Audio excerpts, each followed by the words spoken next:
ఈరోజు morning tiffin అయిపోయిన తర్వాత మెల్లగా కరంజీ లేక్ పార్క్ అని చెప్పేసి జస్ట్ అబౌట్ మాకు ఒక 1 కిలోమీటర్ దూరంలో కరంజీ లేక్ పార్క్ అని ఉంటుంది. ఇక్కడికి వెళ్ళాలంటే బేసిక్గా మైసూర్ అంటేనే క్లీన్నెస్ అండ్ చాలా క్లీన్ ఉంటుంది కదా. దీంట్లో నేచర్ ఎంజాయ్ చేసే వాళ్ళు మాత్రం బాగా ఎంజాయ్ చేస్తారు. చాలా ట్రీస్ అండ్ మంచి గ్రీనరీ, క్లీన్ ఉంటుంది. పిల్లలు ఆడుకోవడానికి మంచి అవి ఉంటాయి, స్వింగ్స్ అలాంటివన్నీ. దాని తర్వాత బర్డ్స్ ఉంటాయి, దాని తర్వాత parrots, birds, different kind of birds ఉంటాయి. ఇక పిల్లలకైతే ఇక it's kind of like a Paradise. ఉయ్యాలలు, దాని తర్వాత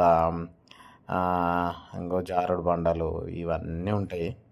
పిల్లలు జాయ్ అండ్ జోలీ ఎస్పెషల్లీ వాళ్ళకి టూర్ మొత్తంలో నచ్చిందంటే నెంబర్ 1 ఇదే, మోర్ దెన్ జూ పార్క్. అయితే దీంట్లో ఒక 2 hours స్పెండ్ చేసినాము.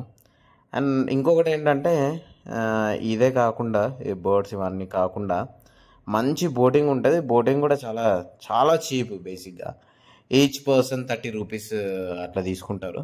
30 కాదు, వాడే నడిపిస్తే 50 రూపీస్ తీసుకుంటారు. మా ఫ్యామిలీకి ఎంత తీసుకున్నాడు ఒక గుర్తులేదు, ఐ థింక్ 300 ఎంత తీసుకున్నాను అనుకుంటా. జాయ్ అవన్నీ తిరుగుతున్నాడు. దీని తర్వాత బోటింగ్కి వెళ్ళినాము. బోటింగ్ పిల్లలతో మాత్రం చాలా జాగ్రత్త ఉండాలా, ఎందుకంటే అది అందరికీ యాక్సెసిబుల్లా ఉంది. అట్లా ఉంది. వాటర్ చాలా బాగుంది, నీట్గా, నో స్మెల్, బ్యాడ్ స్మెల్ అయితే అస్సలు రావట్లేదు వాటర్లో. అట్లా అట్లా మనల్ని దింపుతుంటాడు. ఇక్కడ ఒక రష్యా మాకు పరిచయం అయింది, ఎలెనా అంట. తాను కేరళ అతన్ని మ్యారేజ్ చేసుకొని ఇక్కడ పిల్లలు అంట. వాళ్ళ పిల్లలు చాలా బాగా ఏమంటారు, మన లోకల్ లాంగ్వేజ్ మాట్లాడుతున్నారు వాళ్ళు. ఒకరు హిందీ మాట్లాడతారంట కొంచెం, ఇంకొకరు ఈ కన్నడ మాట్లాడతారంట. ఇవన్నీ బోట్స్. తను ఎలెనా, తను నాతోని, నిస్సితోని, మమ్మీ డాడీ అందరితో మాట్లాడింది. ఐ థింక్ మేము thank you so much for your company అని చెప్పేసి బాగా ఎంజాయ్ చేసింది ఆమె. బేసిక్గా ఇది మేము ఇక్కడ బోటింగ్ కైండ్ ఆఫ్ 20 minutes ఉంటుంది అనుకుంటా. 20 minutesలో మనం వాటర్ టచ్ చేయొచ్చు.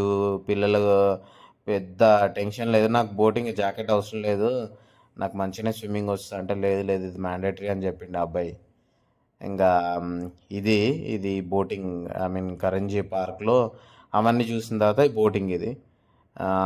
ఎవరైనా వెళ్తే మాత్రం ఏదో సరదా కదా, మంచి ప్లెజెంట్ వాతావరణం ఉంటుంది.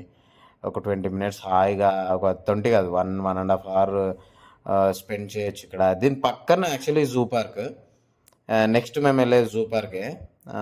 బట్ ఇక్కడ మాత్రం చాలా ఎంజాయ్ చేసినాము. జాయ్ అందరిని ఎక్కించుకొని తీసుకెళ్ళినాము. చెప్తున్నా కదా, కొంచెం జాయ్ అంతా మాకు చాలా భయము.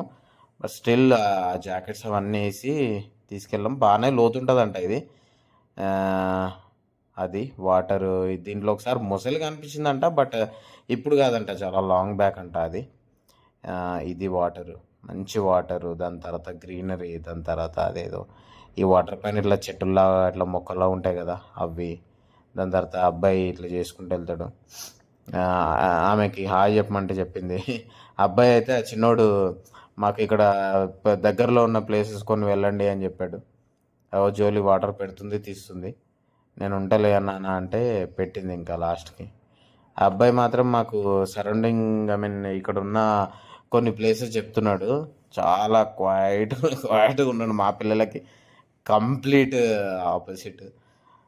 అది ఈ బోటింగ్ మాత్రం బాగా ఎంజాయ్ చేసినాము, బాగా నచ్చింది. బేసిక్గా ఇది నాకు బాగా నచ్చింది. దీని తర్వాత ఇక్కడ ఆల్మోస్ట్ లైక్ 1.5 hour ఉన్నాము. 1.5 hour ఉండి నెక్స్ట్ వెళ్దామని మేమున్న ప్లేస్కి ఇవన్నీ చాలా దగ్గరలో. చూశారు కదా, మా జాయిగాడు చూడకు, వాడు ఎప్పుడు లేచి దుంకుదామా అని చూస్తాడు. కాకపోతే మనం ఛాన్స్ ఇవ్వద్దు అంతే. అది స్టోరీ. దాని తర్వాత నేను వాయిస్ ఓవర్ ఇచ్చిన, ఎందుకంటే సరిగా రాలేదు అది. ఏమంటారు వాయిస్, డైరెక్ట్ రికార్డింగ్. అది సంగతి బోటింగ్లో. దాని తర్వాత అట్లా చుట్టూ తీసుకెళ్లే వరకు ఆల్మోస్ట్ 20 minutes. ఆ పిల్లోడు అట్లా తొక్కాలి కదా, అది స్టోరీ. మా జాయుడు ఎట్లా చూస్తున్నాడు, జోలీ. పిల్లలు మాత్రం, పిల్లలకి ఇట్లాంటి ఇయర్లీ వన్స్ అయినా ఇట్లా ఫారినర్స్ వాళ్ళు ఇయర్ మొత్తం మొత్తం జమ చేసుకొని ఇట్లా వెళ్తారంట. మనకు కూడా ఒక మంచి అలవాటు అది. అలవాటు అట్లా చేసుకుంటే కొన్ని టెన్షన్ ఫ్రీ, ఇవన్నీ స్ట్రెస్ ఫ్రీ నుంచి బయటకు వస్తాము. Thank you so much guys.